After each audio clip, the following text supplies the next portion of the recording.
One more thing. Nico Harrison and the Dallas Mavericks never intended to sign Luka Doncic to the supermax contract. What does that tell us about the reason why they made this deal? And what do we learn about Nico Harrison since the deal happened that tells us why he did this on today's Locked On Mavs? One more thing. I'm here because I have to be. Dallas is going to get a seat at the table. That's it. It's me versus the machine. Don't let his whiteness take away from his quickness. You can rest later. You're young. I never recovered here. Wait. One more thing. Yeah, welcome. You're still locked into the Dallas Mavericks. My name is Nick Angstadt, media member covering the Dallas Mavericks for 10 years and NBA channel manager of the Locked On Podcast Network, your team every day. Thanks for being an everydayer, listening to the show every single day, being part of that Raccoon Squad. Today's episode, Christian Clark from The Athletic is joining me to talk about his piece about Nico Harrison and just a little bit more about him and about why he would make a deal like this, trading Luka Doncic. And so we learned a lot about Nico Harrison in this, learned a lot about the reasons why he did this, things in his past and all that. And we got to start with the first thing is that the Mavericks were never going to offer Luka the Supermax. Even above Nico Harrison and other places, I've heard that they didn't want to offer him the Supermax. And so let's dive into that more with Christian Clark of The Athletic. And welcome in Christian Clark from The Athletic, who wrote the piece on Nico Harrison, more about who Nico Harrison is and why he would make that deal and what, if we can learn anything about Nico Harrison and why he made a deal like this. Christian, just for everyone listening real quick, the easiest question I'll probably ask you, when did you start covering the Mavs? Yeah, I've been on this beat for about 2.5 months. I grew up in the Dallas-Fort Worth area, grew up a Mavericks fan, was sitting in the 300s for a lot of the Dirk era and, lived in other markets and covered the NBA in other markets, most recently New Orleans for 5 years, and then moved back here to do what I thought was cover a whole lot of Luka. I started December 9th. That in-season tournament game against OKC was actually like my first day of work. And I think I only watched Luka play 10, 11 times since I've been on this beat. I was not expecting that. Yeah, you had not been on it long, but I do think you have a unique kind of perspective because you had been on the outside for a couple of years covering another team and then now came and saw it. And so what was the most shocking part of this deal to you as somebody that had just like parachuted into this world and like all of a sudden it happened? And I know we had conversations where we just looked at each other and said, oh my God, what is happening right now? Yeah, I think broadly that this trade happened. You just don't, obviously you don't see 25-year-olds who just led NBA teams to the NBA finals get traded, and for good reason. He made first team All-NBA 5 of his first 6 years. I think my favorite Luka stat, he was second all time in postseason scoring average, and the only guy ahead of him was Michael Jordan. It's like, when you're number 2 in a list and the only guy ahead of you is Michael Jordan, usually, the team you play for isn't looking to get off of you when, you're just in the middle of your prime or like about to enter your prime years. But I think specifically, like if I had to pick one specific thing from all that happened in those 2 to 3 weeks, I think it was actually Nico Harrison's messaging in Cleveland. Like the one time he's talked publicly about this trade, I just felt like I was just surprised by like the approach with the public messaging there, that it wasn't, even if you did make this trade, it wasn't more like, hey, we want to we're very grateful to Luka. Like you didn't get a whole lot of that, Yeah, that to me was very shocking, and that it just felt so tone deaf in that. We've gone over it so many times on this show, but they just totally missed the moment in that way. And then to have the comments from Nico and also now Patrick Dumont, where they claim that they didn't underestimate the amount of response from fans, but I don't think you would have made the trade if you knew what the response from fans was going to be. But I guess maybe they still do if they just still sit on everything that they've said about this trade. But the fact that there was no thank you, we're so grateful to Luka. He was such a big part of this franchise. We knew he meant a lot to everybody. It was more like, Nico Harrison came in, made a joke about the amount of media that was there, and then, it was very odd. Have you ever seen in your time covering the league, have you ever seen a GM not show up to a press conference for the players like in a trade? Because I sure haven't. I don't think that I have. Obviously this is a unique circumstance. I think he, at the bare minimum, needed to address it publicly once, and I felt like he was like, well, look, I checked off that box in Cleveland. Yeah. And I think, if you're asked the team about that, it's probably like, look, anything that he says with Anthony Davis, Max Christie, and those guys there, like it's just going to overshadow whatever those guys say, and it's going to take away from that. And the focus locally will be on Nico Harrison, why he made this deal, rather than the focus is on what Anthony Davis can add to the Mavericks. But he needed to talk publicly at least once. And I think in Cleveland, like if I'm just like evaluating from like a PR perspective, like I think the messaging could have been a whole lot better. Like the tone was just a little bit weird. It was like talking about, well, our window is 3 to 4 years. Like in 10 years, maybe me and Jason Kidd are dead. It was almost like gallows humor. And it was like, I mean, look, if you really think that, that's okay. But like, I wouldn't go that route publicly of like gallows humor. Like I would be like, hey, we're so grateful to Luka. Like he gave so much to this organization. Like I would really be hitting those notes a lot more, I think. Yeah, and the fact that 10 years from now we may not even be here. All Mavs fans are going, I will be here, right? Like, or maybe I won't now after this trade. But like that is like an area of time that I care about 10 years from now as a Mavericks fan. And so it just, that felt tone deaf. And then the whole just not answering, like not making himself available to media. Like his first press conference that's about something different, a different trade or a different thing. Like it's probably the draft is the next time we're going to probably hear from him publicly.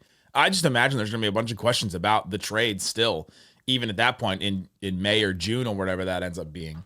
There's going to be questions about this trade 10 years from now. I mean, this is like rest of his life. Yeah, one of the things that defines the NBA for the next decade. I mean, Klay in Cleveland compared it in terms of just shock value to the decision, and I thought that was pretty good. Yeah. And Klay made sure to note, he was like, yeah, but LeBron made that decision on his own. Luka didn't choose to get traded. But like I agree, it's like this is like one of those ones. This is like up there with the decision in terms of just like the potential to reshape the NBA. Yeah, it's like David Stern freezing the envelope so that Patrick Ewing goes to the Knicks. It's like what decisions have been made for other star players? There haven't been many. The star player usually makes that decision themselves.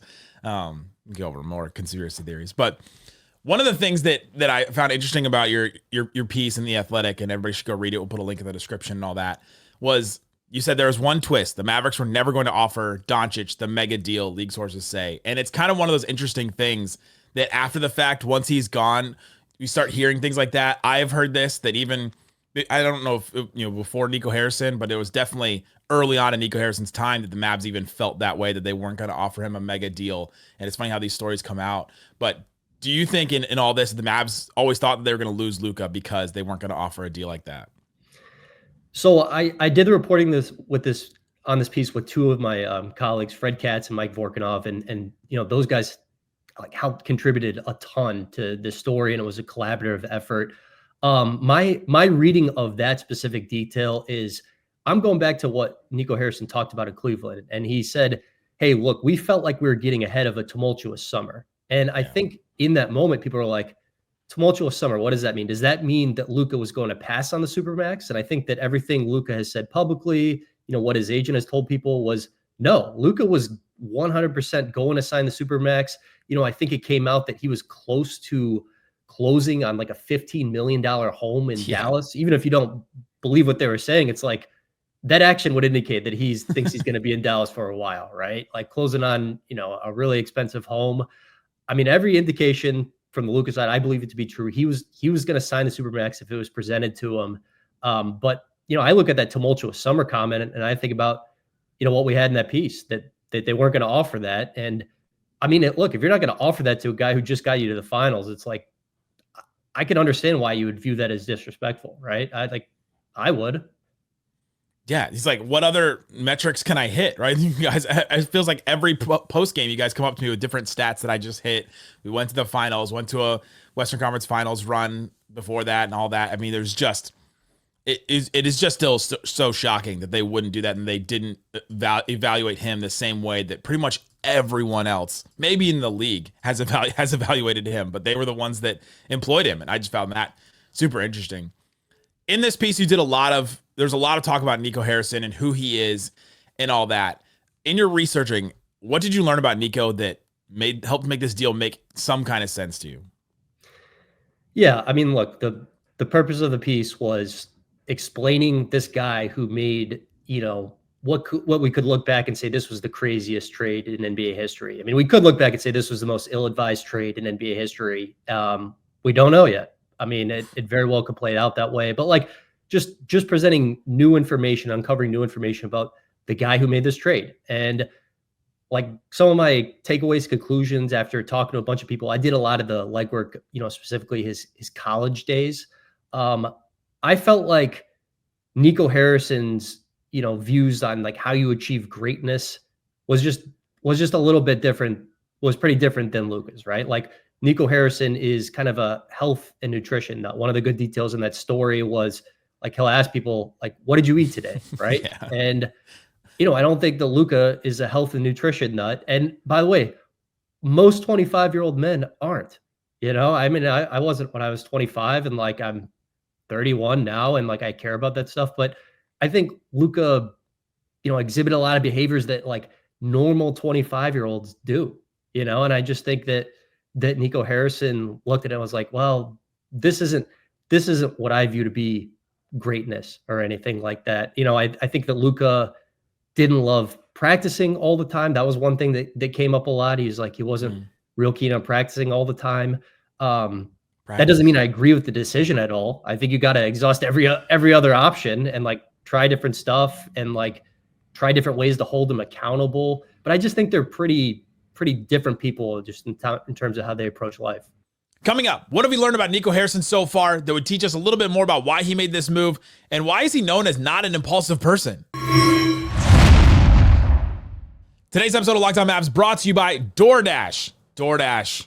NBA fans, get ready. They swoosh, you save. Thanks to Dash Pass, every player that drops 50 or more in a game, you score huge deals the next day on Dash Pass. It's simple. When a player scores 50 points or more in a game during the 2024-25 season, whether it's for your team or against your team, Dash Pass members get 50% off an order, up to $10 off the next day from noon to midnight. There's all kinds of ways you can take advantage of the deal, fueling your watch parties. So if you're getting a bunch of people together to watch potentially a fan favorite player play against your team that got traded recently, you can have a watch party and you can plan for that. You can get DoorDash delivered right to you, snacks, meals, discounts, whatever you want with that. If a player scores 50 the night before, you can take advantage of that deal. Then sign up for Dash Pass and be ready to save. When any player scores 50 or more in a game, Dash Pass members get 50% off and order the next day, up to $10 off. Use the promo code NBA50. NBA, then the number 5, the number 0, from noon to midnight after a 51 game on eligible orders. On participating merchants must have an active Dash Pass account. Terms apply. Visit DoorDash.com to learn more. Today's episode of Locked On Mavs brought to you by FanDuel. The game tips off. NBA action is just getting started. There's no better place to get in on the action than FanDuel, gentlemen. We've got some odds going here. We've got Mavs Lakers on the 25th. That's the big game people are talking about. Let's go. Lakers by 7. Anybody willing to take those odds? What is that? Next week? That's next week. Wow. Yeah, the 25th. It's like in 5 days. Are we going to be on the court at that point in time? I really don't know. Depends. It really depends. We're fans of the Ringer, and the Ringer has Ringer specials right now on FanDuel to make the Western Conference playoffs. Clippers -450, Timberwolves -420, Warriors -132, Mavericks +126, Suns +310, Kings +320. You guys taking any of those? No. The Mavs, you want to take the Mavs +126? Sure. Yeah, give it to me. You take that one. Right now, if you put down $5 and you win, the Mavs make the playoffs on that one, you get $150 in bonus bets to join today. Go to FanDuel.com. That's FanDuel.com. At your shot at $150 in bonus bets. Make every moment more. Official sportsbook partner of the NBA. Shut it down! Let's go home! To your point about practice and how they handled him, there's a couple things in the piece specifically from like Harala Bulgaris that he said every person who worked for the Mavericks except for me was terrified of this guy. And it did feel like, oh, we've tried everything with Luka and he won't change. And there's all these different things that Nico disagreed with Luka about, but he just kept doing the same thing, and that Luka never changed in those ways. I kept waiting for Kid to appeal to him or Kid to get through to him, and didn't feel like that ever happened. And so I wonder if on the inside, Nico is feeling this in even a bigger sense. Oh, there's all these things we're concerned about. Nothing is working here, and this is all going to eventually catch up to him. And let's get ahead of this before it gets really bad. He's already had this leg injury for over a year, this left leg, calf, thigh, everything going on with that. Let's go get ahead of it. And it just shocked the world. I mean, I think even Max Christie said it was the biggest trade. I'm honored to be part of the biggest trade in sports history, which I found hilarious. It is fascinating because that is sort of the star, that whole thing, dealing with what a star's idiosyncrasies are. That is part of having a star player in the NBA. Yeah, look, I mean, not everybody is Nikola Jokic. Not everybody is Steph Curry. Like, many of these top tier guys come with stuff you have to manage, right? I mean, that's just like talent management at the highest level. You know, I couldn't help but wonder how much Nico Harrison's worldview is informed by the time he spent with Kobe Bryant. You know, Nico Harrison helped rehab his image a lot. You know, Mamba mentality. Like, he kind of had a front seat to, I'm sure, 5:30 workouts, even when Kobe, you know, took a flight to China, caring about nutrition. Like, every little detail matters. Like, I wonder how much of that has like informed Nico Harrison's worldview of kind of what greatness looks like. But at the same time, it's like, this guy just got you to the finals, you know, like, just because he's got different like views about the world, and he's 25, you know, those change and evolve. Like, work on it. And the other thing, I think this is just my opinion, having to talk to people, I do think, you know, the Mavericks not holding Luka accountable in the beginning, like, I think that really mattered. Like, that's what I've heard from, you know, people in front offices who like have top level players, people on other teams. Like, I'll just put it like this. Like, I know an assistant coach who has good relationships with a lot of the Eastern European players. And, you know, weeks before the Luka trade, it was like, yeah, like, that was the Mavericks' biggest failing, not holding him accountable in the beginning, kind of what Haralabab Voulgaris talked about. You know, like, he compared it to Nikola Jokic a little bit. He's like, Nikola Jokic actually had some of these same habits, right? Like, terrible diet, didn't take it seriously enough. And the Nuggets were really hard on him in the beginning. And he's like, you have to change. And I think Jokic has turned that corner, right? I think he is an example of like a guy who has turned that corner. Later, I think he has. Yeah. And like, he's also, you know, 5 years older than Luka too. Yeah. But I just don't think, like, I don't think they were, you know, were rigid enough with him in the beginning. That's just my personal opinion. On the Haralabab comments real quick, the point about what Cuban said to The Athletic, Bob has always talked a good game. I got a real good laugh out of that line. I thought that was great from Cuban. The recklessness and impulsiveness is an angle that I found really interesting in this piece. That you talked to a couple of Nico's coworkers because and they talked about this, that it does seem such like an impulsive move to all of us because nobody saw it coming. It was this trade that shocked the world, happened almost in the middle of the night, and it just seemed like, oh my gosh, out of nowhere, Nico snapped and just decided, all right, I'm going to trade this superstar. And obviously we know that doesn't happen in the NBA because it takes so much legwork. All the, you know, coffee shop meetings that have now been reported on between him and Rob Pelinka, the talks for months and all that. There's different things. You got to go to ownership, and this can't be an impulsive decision. What did you take away from, you know, his Nike coworkers that said, you know, I wouldn't say there's an impulsive bone in his body. There's nothing about Nico that is haphazard or reckless. Those are direct quotes from a couple of his former coworkers. Yeah, I mean, look, when you talk to people you've had success with, and I think Nico had quite a bit of success at Nike, like, of course they're going to say nice things about you. And I also think Nico, like, is a smart guy, you know? I mean, like, you talk to people I went to college with, is like, this guy was super focused, super intelligent, like, in the library all the time, initially wanted to be a doctor.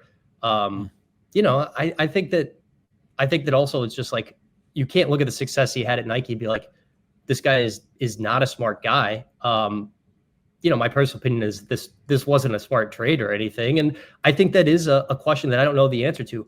How was this impulsive or was this measured? How far back was Nico actually thinking about that? You know, I think one of the other things in the piece was he doesn't say a whole lot, right? Like, yeah, I covered the Pelicans for 5 years and they're a very leaky org. Like, it was kind of easy to figure out what their thinking was. Like, Nico keeps a tight circle. He doesn't say a whole lot. So it's difficult to know what is really his thinking. One detail that didn't make the piece was Montana State played in this championship game in Frisco in early January.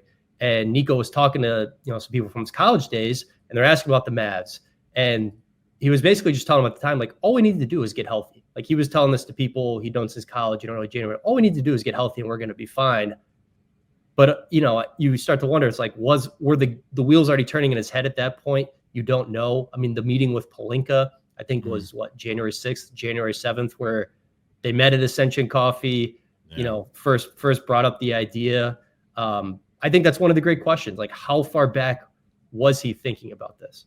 Well, you can go back to the offseason when they bring in Klay Thompson and he said, well, we felt like we were a Klay away. Like, are they still a Klay away now? Like, also the healthy comment could have meant he knew Anthony Davis needed to get healthy too. Like, you could take it that too, because now it's still true that they've got to get healthy. The anecdote that you put in the piece about Nico keeping the scholarship secret from his mom, like he transfers to Montana State. It wasn't guaranteed a scholarship because of the timing of everything, and so the coach told him to not say anything, and his mom called the coach up and was like, we can't do this unless he gets a scholarship. And like, he had kept that, like, that secret keeping from Nico is very interesting, because we've talked about that a lot on this show.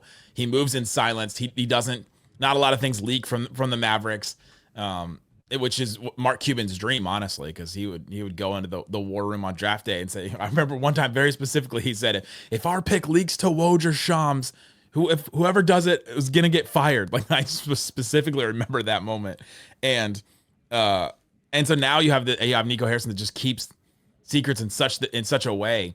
I'm curious if he regrets any of that secrecy, because if this had leaked at all, maybe he would see the response from it and rethink it. I don't know. That's something that I'm fascinated by.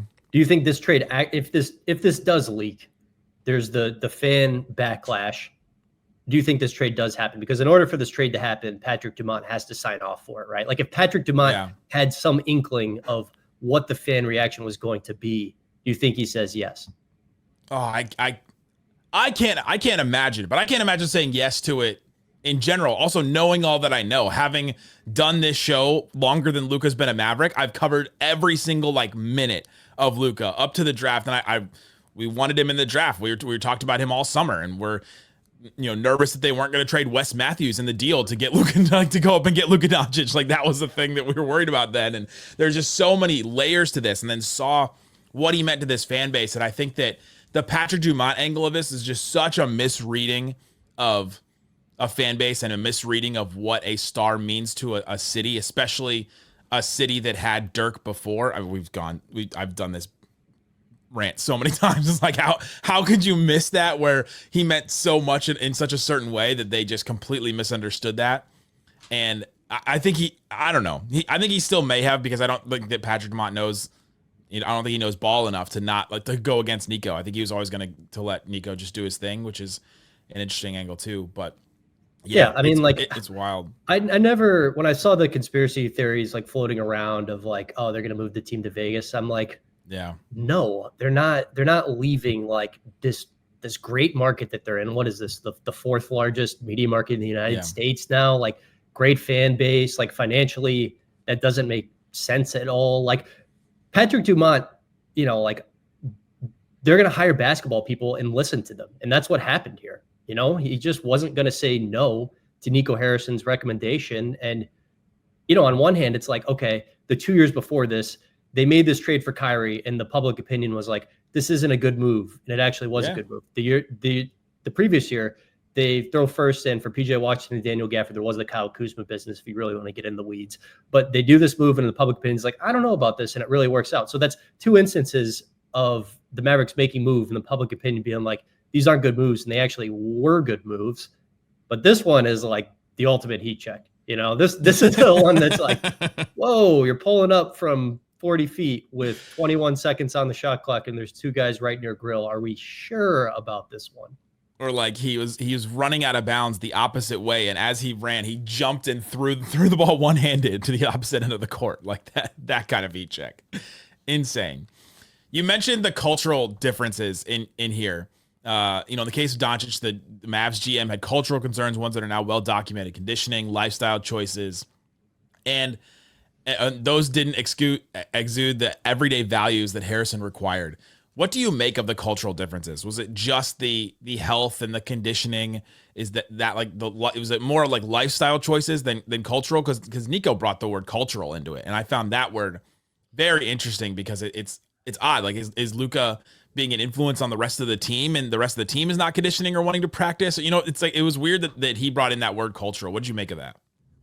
Yeah, I mean, look, I think it's Nico Harrison probably thinks that in order to be a championship team, you have to really care about the details, right? Like Kobe Bryant's little docuseries that he worked on was called Detail, right? Right. I mean, Nico was one of Kobe's best friends. I think that's probably how he views it, right? It's like, we got to have great practice habits. You know, we have to watch what we take into our bodies. And I don't know if that's right or not. I mean, I think obviously, I think they should have kept trying to make it work with Luka. I don't agree with the timing of this. Like, to be clear, I don't agree with this move at all, but I'm just trying to explain his thinking. Like, I think Nico Harrison probably looks at it as like every detail matters. And Luka, like a lot of 25-year-olds, it's like, no, it's fine. You know, like I can kind of cut corners and I'll be fine. And to be honest, there's a lot of evidence that he was right. You know, like he was successfully doing that. He was like a perennial MVP candidate, making the All-NBA team every 5 years. But it's like,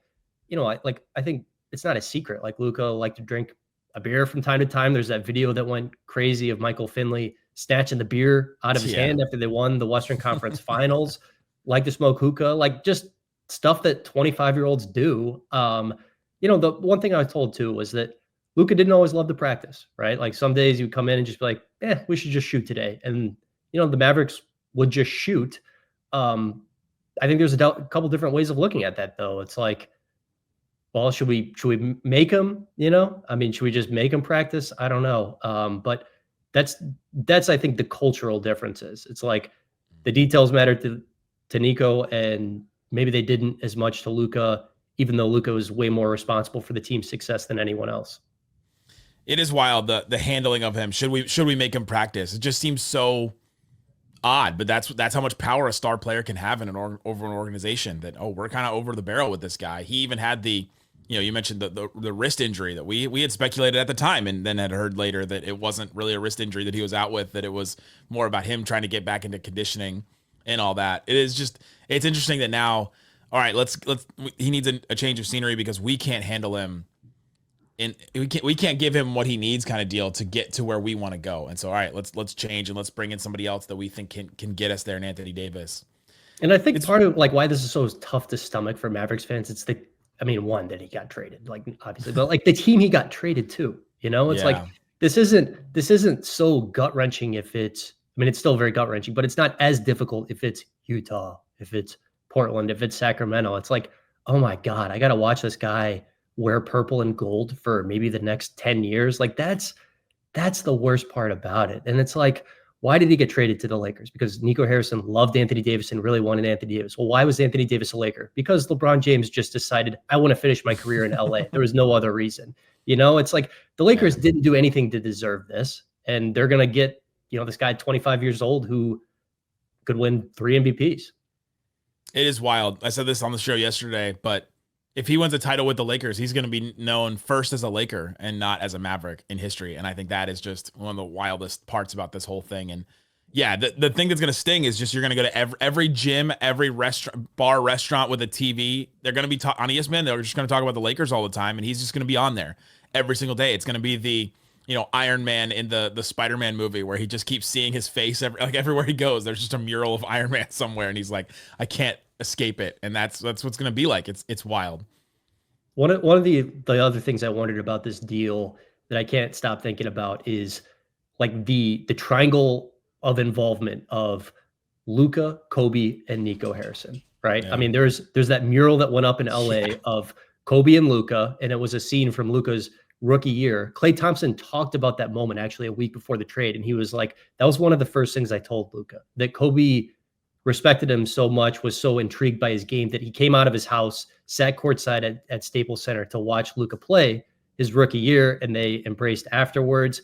And yet Kobe Bryant's, you know, one of his closest friends was so sick of Luka, he traded him 8 months after a finals run. Like, I just was wondering, what would Kobe have thought about Luka, the teammate? Like, would it have been like Shaq? And it's like, man, I can't stand this guy because his practice habits aren't great. Or would have been like, I can get this guy in line and I'll get him to listen to me and I can rein him in. And I don't know the answer to that, but that was one thing I was thinking about a lot. Yeah, Luka kind of embodies both of those players. He has the killer instinct of a Kobe because he raises his game in the biggest moments. He has had all these moments where he's just like he's ended franchises, right? Like franchise runs. The Suns, the Jazz with Gobert and Mitchell, the Timberwolves now, I guess. Like he's just ended so many teams, it feels like. And then he also had the practice habits and the conditioning of a Shaq. And so it's like he just embodies both of these players. And now the Lakers fans are going to feel that in a bunch of different ways, I think, now, and feel that's familiar in both sides of that. The piece is on The Athletic. We'll put the link in the description. Christian Clark, thanks so much for joining us. Thanks, Nick. Thanks for hanging out with us on Locked On Mavericks. We're a daily Dallas Mavericks podcast. Full episodes are available on any podcast platform and on YouTube. You can check out the show and follow us every single day for more Mavs content. We do every post-game show as well. You can also check the QR code for different ways to follow the show. We have a newsletter that goes out daily. We'll be here following the Dallas Mavericks daily. Whatever they do, we'll be here and have it on Locked On Mavs. Peace out. Boom!